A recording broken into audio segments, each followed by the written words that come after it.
பொழுதே போக மாட்டேங்குதுக்கா. லீலாக்கா, பாடியம்ஸ். ஆமா, இது யாரு? என்னோட சித்திக்கா ஊர்ல இருந்து வந்திருக்காங்க. அப்படிங்களா? வணக்கங்க. ஏமா இங்க வந்து சேர்ல உட்காருங்க, வாங்க. சித்தி, போய் சேர்ல உட்காரு. காப்பி எதுவும் போட்டு வரட்டுங்களா? அதெல்லாம் வேணாமா. மதியம் சாப்பிட்ற டைம்ல யாராவது காஃபி குடிப்பாங்களா? கிளம்பும் போது சாப்பிட்டே போறேன். அப்படியே அம்சவல்லியாட்டியே பேசுறா பொம்பளை. பின்ன அவ சித்தி அவள மாதிரி தானே இருப்பா. அம்சவல்லிய பாத்துட்டு போலான்னு வந்தீங்களா? அவளை என்னத்துக்கு நான் பார்க்கணும்? இவ ஒருத்திய பாக்குறதுக்கா ஊர்ல இருந்து கிளம்பி வந்திருக்கேன்.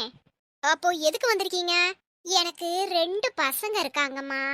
மூத்த பையனுக்கு இப்பதான் வரம் தேடிக்கிட்டு இருக்கேன். அதான் இந்த ஊர்ல பொண்ணு ஏதாவது இருந்தா விசாரிச்சுட்டு போலான்னு வந்தேன்.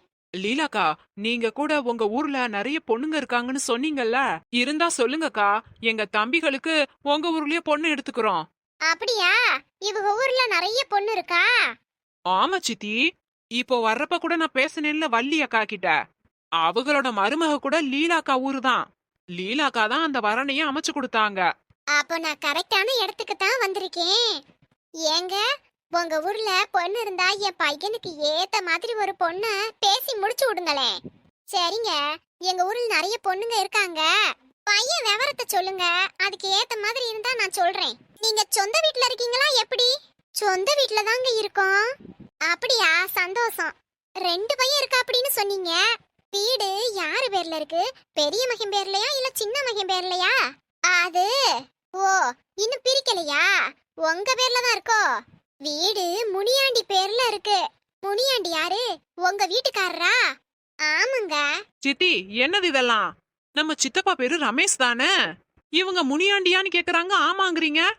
ஏங்க, ரமேஷ் உங்க வீட்டுக்காரர்னா அப்ப இந்த முனியாண்டி யாரு? அவரும் ஒரு வகையில வீட்டுக்காரர் தாங்க. அப்படின்னா உங்களுக்கு 2 புருஷனா? ஐயோ இல்லங்க, எனக்கு ரமேஷ் ஒருத்தர் தான் என் புருஷன். அப்ப அந்த முனியாண்டி அவரு நான் குடியிருக்க வீட்டோட வீட்டுக்காரரு. எங்க வீட்டோட ஓனர் அவருதான். இப்பதான் சொந்த வீடு இருக்கு நீங்க, அப்புறம் குடியிருக்க வீட்டோட ஓனருங்கறீங்க. ஆமாங்க, எங்களுக்கு அது சொந்த வீடு இல்ல. ஆனா எங்க வீட்டோட ஓனர் முனியாண்டிக்கு அதுதான் சொந்த வீடு. அதனாலதான் சொந்த வீட்டுல குடியிருக்கேன்னு சொன்னேன். ஆரம்பமே சரியில்லையே. சரி, உங்க பையனுக்கு என்னங்க வயசு? 1984ல பிறந்தேன். வயசு 32. 1980, 90, 2026. ஏக்கா, எப்படி பார்த்தாலும் வயசு 42 வருதே. ஆமா லீலா, 42 தான் வருது. ஏங்க, பையன் பிறந்த வருஷம் 1984 தானே? ஆமா ஆமா, 1984 தான். அப்ப வயசு 42ல வருது. 1984 தான் பிறந்தான். ஆனா வயசு 32. கணக்கு புரியாம சொல்லுதோ? இல்லக்கா, பெத்த மகன் வயசு எப்படி தெரியாம போகும்? இந்த அம்மா கதை விடுது. அப்புறம் நீங்களும் பிறந்த வருஷத்தெல்லாம் சொல்லி பொண்ணு கேட்காதீங்க. பையனுக்கு வயசு 32ன்னு மட்டும் சொல்லுங்க. கல்யாணத்துக்கு போறது மத்ததெல்லாம் பேசிக்கலாம். ஏக்கோ, அப்ப ஏமாத்த பாக்குறா? ஆமடி, கொஞ்சம் சூதானமா தான் இருக்கணும். பையன் என்ன பண்றாரு? சொன்னா நம்ப மாட்டீங்க. இந்த செலிபிரிட்டிலாம் இருக்காங்க பாருங்க, துரிசா, ஜோதிகா, விஜய், நயன்தாரான்னு அத்தனை பேரும் என்னென்ன பண்றாங்கன்னு என் மகன் புட்டு புட்டு வைப்பேன். அவனுக்கு அவங்கள எல்லாத்த பத்தியும் விவரம் பூரா தெரியும். பரவாயில்லையே, அப்ப உங்க மகன் சினிமா துறையவே கலக்கிட்டு இருக்கான்னு சொல்லுங்க. அப்படியே சொல்லலாம். என்ன பண்றாரு? இன்ஸ்டாகிராம்ல நான் சொன்ன அத்தனை செலிபிரிட்டியையும் ஃபாலோ பண்றேன். பிடிக்காதவங்கள உடனே அன்ஃபாலோ பண்ணி விட்டுருவேன். என் மகன் ரொம்ப ஸ்ட்ரிக்ட். இன்ஸ்டாகிராம்ல ஃபாலோ பண்றதுதான் இவ்வளவு பெருமையா சொன்னாலாக்கு. பையன் என்ன படிச்சு முடிச்சிருக்கேன்? இன்ஜினியரிங். சித்தி, தம்பி முடிச்சிட்டானா? இல்லடி அம்மா, இன்னும் எழுதிக்கிட்டு உக்காந்து இருக்கிறேன். அப்ப இன்ஜினியரிங் முடிக்கலையா? அவன் காலேஜ் முடிச்சு 15 வருஷத்துக்கு மேல ஆயிருச்சு, இன்னமுமா எழுதிட்டு இருக்கான்? ஆமா, என்னங்க எழுதுறான்? காலேஜ் படிப்பு 4 வருஷம் தானே? ஆமாங்க, காலேஜ் 4 வருஷத்துலயே முடிஞ்சிருச்சு. இந்த அரியர் மட்டும் முடியவே மாட்டேங்குது. என் மகனும் பாவம் எழுதி எழுதி பாக்குறேன், பாஸ் ஆக மாட்டேங்கிறான். கொரோனா டைம்ல அரியருக்கு அப்ளை பண்ணி எழுதாமலேயே பூரா சிண்டுகளையும் பாஸ் ஆக்கி விட்டுட்டானுங்க. அந்த நேரம் பார்த்து என் கையில காசு வேற இல்ல. அதனால என் மகன் அரியருக்கு அப்ளை பண்ணல. போட்டிருந்தானா அப்பயே பாஸ் ஆகி இந்நேரம் மகன் கையில சர்டிபிகேட் வந்திருக்கும். அடுத்து எப்படி கொரோனா வந்துரும், என் மகனை பாஸ் ஆக்கி விட்டுறலான்னு பணத்தை எடுத்து வச்சிருக்கேன். கொரோனா வருவனாங்குது. பாத்தீங்களாக்கா, இவன் மகன் ஒருத்தையும் பாஸ் ஆவறதுக்கு நம்மளாம் கொரோனா வந்து சாவணுமா? அதானே பொம்பளைய போற பொம்பளைய. ச்சே, இங்க பாருங்கம்மா, சொல்றேன்னு தப்பா நினைச்சுக்காதீங்க. பையன் வேலை பார்க்கணும், அப்பதான் உங்க பையனுக்கு சீக்கிரம் கல்யாணம் நடக்கும். ஆமா ஆமா, நீங்க சொல்றது 100% உண்மைதான். இதையே தான் ஜோசியக்காரர் கூட சொன்னாரு. 10 வாரம் வெள்ளிக்கிழமை போய் முருகன் கோயில்ல வேலை தரிசிச்சுட்டு வர சொன்னாரு. அதனால என் மகன் விடாம முருகன் கோயிலுக்கு போய் வேலை பார்த்துட்டு வர்றேன். இதோட 6 வாரம் முடிஞ்சிருச்சு. இன்னும் ஒரு 4 வாரம் தான் இருக்குது. நம்ம எந்த வேலைய சொன்னா இவ எந்த வேலை சொல்றா? சரியான லூசு பொம்பளையா இருப்பா போல. பையனுக்கு கொஞ்சம் சீக்கிரமே பொண்ணு தேட ஆரம்பிச்சிருக்கலாம்ல. இவ்வளவு நாள் ஏன் சும்மா இருந்தீங்க? என் மகன் எப்ப நான் 1 லட்சம் சம்பளம் வாங்குறேனோ அப்பதான் கல்யாணம் பண்ணிப்பேன்னு சொன்னேன். அதனால தாங்க இப்ப பாக்குறோம். பரவாயில்லையே, உங்க பையன் 1 லட்சம் சம்பளம் வாங்குறானா? இல்லங்க, 1 லட்சம் சம்பளம் வாங்குறப்பதான் கல்யாணம் பண்ணிப்பேன்னு சொன்னேன். இன்னும் அரியறையே முடிக்கல, அப்புறம் எங்கிட்ட இருந்து வேலை கிடைக்கிறது? வேலை கிடைச்சாத்தான சம்பளம். வேலையே இல்லைன்னா எங்கிட்ட இருந்து 1 லட்சம் சம்பளம் கைக்கு வரும்? அதான் கல்யாணம் பண்ணிக்கிறேன்னு ஒத்துக்கிட்டேன். அதான பார்த்தேன். ஆனா சும்மா சொல்லக்கூடாது. என் பையன் டீ, காஃபி, சிகரெட், பீடி எல்லாம் தொடக்கூட மாட்டான். பரவாயில்லையே, பையனை நல்லா ஒழுக்கமா தான் வளர்த்திருக்கீங்க. ஆமாங்க, ஆனா என்ன ஒண்ணு, அடிக்கடி தண்ணி குடிப்பேன். குடிச்சிட்டு வந்து போதையில எண்ணெய் போட்டு அடிப்பான். அடி தாங்க முடியலங்க. எனக்கும் வயசாகுதா இல்லையா?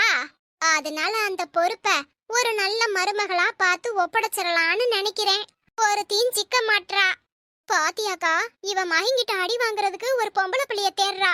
ஆமடி, இவ தப்பிக்கணுங்கிறதுக்காக இன்னொரு பொண்ணை கட்டி வைக்க பாக்குறா. பாவம், எந்த பொண்ணு வந்து சிக்க போதோ தெரியல. நானும் இந்த மேட்ரிமோனி அந்த மேட்ரிமோனின்னு கண்ட கண்ட மேட்ரிமோனில எல்லாம் பதிஞ்சு வச்சுட்டேன். ஊரு ஊரா போய் ஆளுகள்ட்டையும் சொல்லிட்டு வந்துட்டேன். ஒன்னும் சிக்க மாட்டேங்குது. சித்தி, மேட்ரிமோனில என்ன விவரம் கொடுத்தீங்க?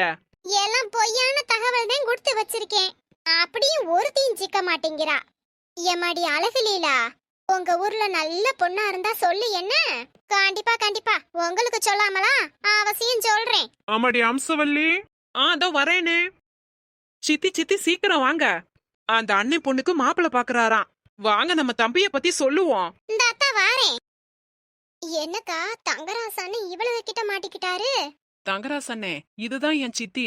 இவங்க பையனுக்கு தான் பொண்ணு தேடுறாங்க. அப்படிங்களா? வணக்கம்மா. வணக்கம் வணக்கம். பொண்ணு என்ன பண்ணுது?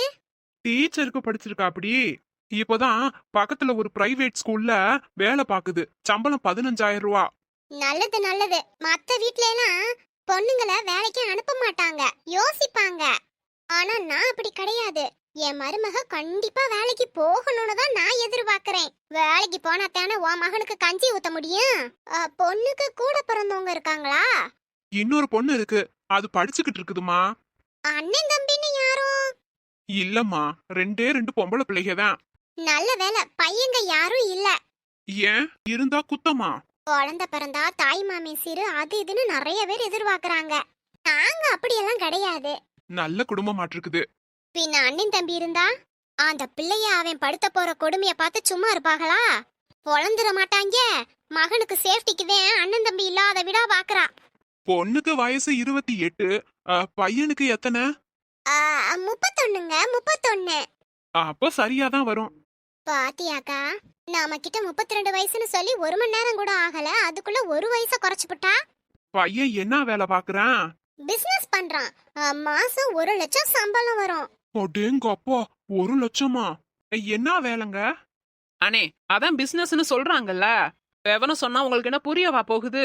அதுவும் சரிதான். நாங்க கொஞ்சம் ஏழை குடும்பம் தான். எங்களால என்ன முடியுதோ அதை தான் பொண்ணுக்கு பண்ண முடியும். சரி சரி, பொண்ணுக்கு உங்களால என்ன முடியுதோ அதை பண்ணுங்க. பையனுக்கு கையில ஒரு பிரேஸ்லெட் 3 பவுன்ல பண்ணிருங்க. அப்புறம் கழுத்துக்கு ஒரு 3 பவுன் சங்கிலி போட்டுருங்க. என் மகன் செயின் போட்டா அம்பூட்டு அழகா இருப்பான். பிரேஸ்லெட் ஒண்ணுதான் கேடு. தங்கராசனே, எதையும் யோசிக்காதீங்க. கடனை உடனே வாங்கியாவது கல்யாணத்தை பண்ணிருங்க. நல்ல சம்பந்தம், விட்டுறக்கூடாது. சரி அம்சு, நான் பேசுறேன். நான் பொண்ணோட டீட்டெயில்ஸ் எல்லாத்தையும் உன் நம்பருக்கு அனுப்பி வைக்க சொல்றேன். அப்புறம் மாப்பிள்ளைய பத்தின விவரத்தெல்லாம் நீ அனுப்பி விடு. முக்கியமா பே ஸ்லீப்பையும் அனுப்பி விட்டுரு. பொண்ணு அதை தான் கேட்கும். சரியா? சரி, நான் அனுப்பி விட்டுறேன். சரிங்கம்மா, நான் வர்றேன். வாங்க வாங்க. எப்படி சித்தி, தம்பிக்கு கூடிய சீக்கிரம் கெட்டி மேலாம். ஆமாடி. ஆனா ஒண்ணு, ஏய் ஸ்லீப் பண்ற வீடியோவை எதுக்கு அனுப்ப சொல்றான்? ஒருவேளை பொண்ணுக்கு பேய் படம்னா ரொம்ப பிடிக்கும் போல. நீங்க தம்பி கிட்ட சொல்லி நல்ல ஃபாரின் படமா அனுப்ப சொல்லுங்க. நம்ம ஊர்ல எல்லாம் த்ரில்லிங்கா இருக்காது, வெளிநாட்டு படம் நல்லா த்ரில்லிங்கா இருக்கும். என்ன சித்தி? முதல்ல பே ஸ்லீப்னா என்னன்னு தெரியுமா? பேய் தூங்குற மாதிரி வீடியோ தானே? அறிவு கெட்டவளே, பே ஸ்லீப்னா அந்த பையன் எங்க வேலை பார்க்கறான், எம்பிட்டு சம்பளம், எந்த கம்பெனில வாங்குறான்னு எல்லா டீட்டெயிலும் அதுல இருக்கும். அத பார்த்தாலே பையன் வேலை பார்க்கறானா இல்லையான்னு கண்டுபிடிச்சிடலாம் ஈஸியா. ஐயோ, இது எப்பத்துல இருந்து கண்டுபிடிச்சானுங்க? என்ன பண்றது, இப்பெல்லாம் நிறைய பேரு வேலை பார்க்காத பையனை வேலை பார்க்கறதா சொல்லி ஏமாத்தி கட்டி வச்சிடறாளுக.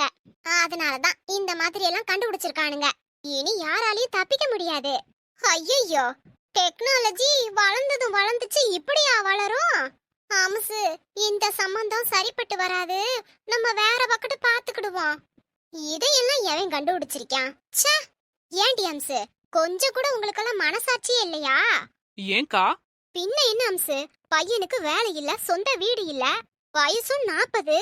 ஆனா நீங்க என்னடானா பொய்யா சொல்லி ஒரு பொண்ணை வளைச்சு போட பாக்குறீங்க. அட போங்கக்கா, 1000 பொய்ய சொல்லி ஒரு கல்யாணம் பண்ணலான்னு பெரியவங்க சும்மாவா சொன்னாங்க?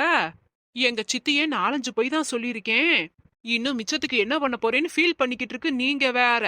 நீங்க நல்ல சம்பந்தமா இருந்தா சொல்லுங்க என் தம்பிக்கு, நான் வரேன். எப்பப்பா, என்னடி இப்படி எல்லாம் இருக்குதுக? இந்த மேட்ரிமோனி கீட்ரிமோனி வந்ததுல இருந்து கொடுக்கற தகவல்லாம் பொய்யாத்தான் கொடுத்துக்கிட்டு இருக்காங்க. கல்யாணம் ஆச்சானும் தெரியல, வேலை வாக்குறானான்னு தெரியல, இல்ல குடும்பமானு தெரியல. இப்பெல்லாம் பொண்ணு பாக்குறதும் மாப்பிள்ள பாக்குறதும் அம்புட்டு சுலபமான காரியம் இல்ல. ஆமாக்கா, முந்தியெல்லாம் புரோக்கரை வச்சு பாப்போம்.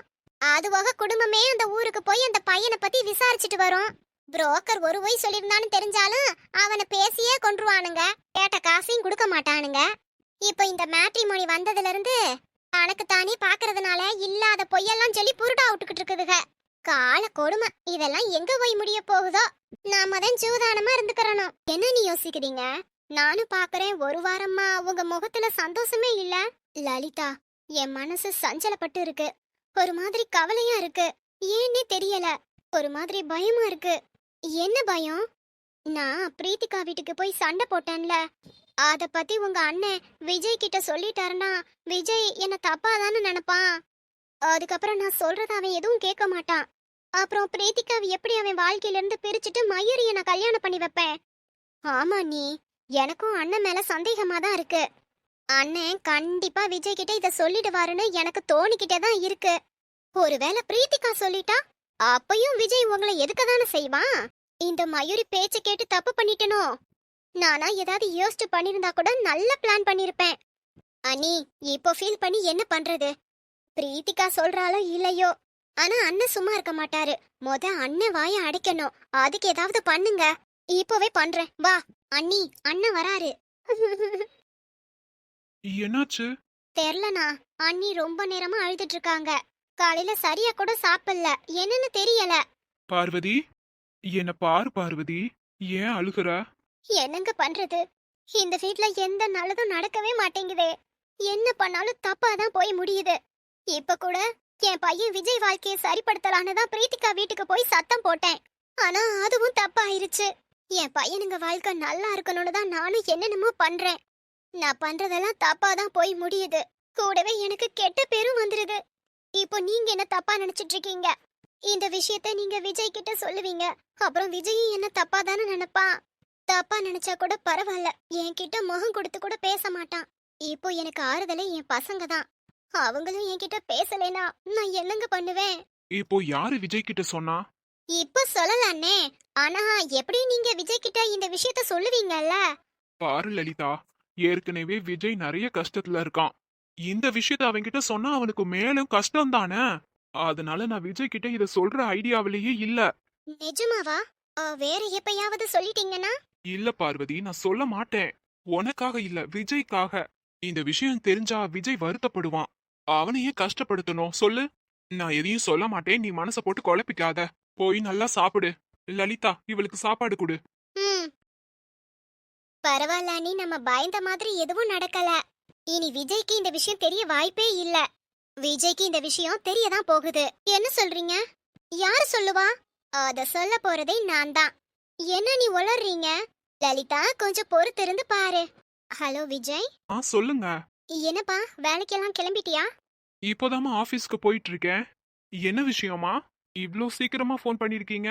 அது வந்து விஜய் சும்மா தான் பண்ணேன். ஒரு விஷயம் கூட சொல்லணும். ஏமா தயங்குறீங்க? தாராளமா சொல்லுங்க. விஜய் 2 வாரத்துக்கு முன்னாடி பிரீத்திகாவோட அண்ணன் நம்ம வீட்டுக்கு வந்தான். மாதவனா? அவர் எதுக்கு அங்க வந்தாரு? எல்லாம் சண்டை போடுறதுக்கு தான். சண்டையா? என்ன சண்டை? யாரு கூட? ஏன் கூட தான். இங்க வந்து அவ்ளோ கத்துனா. அவன் கொஞ்சம் நெஞ்ச பேச்சு பேசல. தெருவுல இருக்க அத்தனை பேரும் நின்னு வேடிக்கை பார்த்தாங்க விஜய். என்னம்மா சொல்றீங்க? அது மட்டும் இல்ல, உங்க வாழ்க்கை அழிஞ்சு போறதுக்கு நான் தான் காரணமா. நான் இல்லனா இந்த குடும்பம் நல்லா இருக்குமா? நீயும் பிரகாசும் நிம்மதியா இருப்பீங்களா? விஜய், நீயும் அப்படி நினைச்சா சொல்லிருப்பா. நான் எங்கேயாவது போயிடுறேன். நான் இல்லாம இருந்தாதான் இந்த குடும்பம் நல்லா இருக்கும்னா அதுக்கும் நான் தயாரா தான் இருக்கேன். இதை ஏமா என்கிட்ட இவ்ளோ நாள் சொல்லல? அப்பா தான் சொல்ல வேணான்னு சொல்லிட்டாரு. நீ அங்க வருத்தப்படுவேன்னு. இப்பவும் அப்பாவுக்கு தெரியாம தான் இந்த விஷயத்த உன்கிட்ட சொல்றேன். நீ வருத்தப்படணுங்கிறதுக்காக இந்த விஷயத்த நான் உன்கிட்ட சொல்லல விஜய். அந்த மாதவன் ஆபீஸுக்கும் வந்து உன் கூட சண்டை போடலாம்ல. முன்னாடியே சொன்னா நீ கொஞ்சம் சூதானமா இருப்பேன்னு தான் சொல்றேன். மத்தபடி இந்த விஷயத்த நான் உன்கிட்ட சொன்னதா அப்பா கிட்ட சொல்லிராத. மனசுக்குள்ளேயே வச்சுக்கோ என்ன. மா, அவன் கெடுக்குறான், அறிவில்லாதவன். அவன் சொன்னான்னு நீங்க ஏதாவது தப்பான முடிவு எடுத்துட்டு இருக்காதீங்க. நம்ம குடும்பத்துக்கு நீங்க தான் எல்லாம். நீங்க இல்லனா நாங்கெல்லாம் இல்லம்மா. அந்த மாதவன் பேசுனதை நினைச்சு நீங்க வருத்தப்படாதீங்க. சரியாமா? சரி விஜய், நான் வைக்கிறேன். எப்படி லலிதா? இப்போ ஒருவேளை பிரீத்திகாவே அந்த விஷயத்த விஜய் கிட்ட சொன்னாலும் அவங்க அண்ணன் இங்க வந்து பேசினதால தான் நம்மளும் பேசணுங்கிற மாதிரி ஆயிரும். நம்ம மேல தப்பே இருக்காது. பரவாயில்ல நீங்க கில்லாடிதான். எப்பேற்பட்ட பிரச்சனை வந்தாலும் அத சுலபத்துல தீர்த்தறீங்க. எங்க அம்மாவை பிரீத்திகாவோட அண்ணன் அவ்ளோ பேச்சு பேசியிருக்கான். ஆனா செஞ்ச தப்புக்கு மன்னிப்பு கேட்காம பிரீத்திகா ஏன் மேல கோவமா இருக்கா. அவளை சும்மாவே விடக்கூடாது.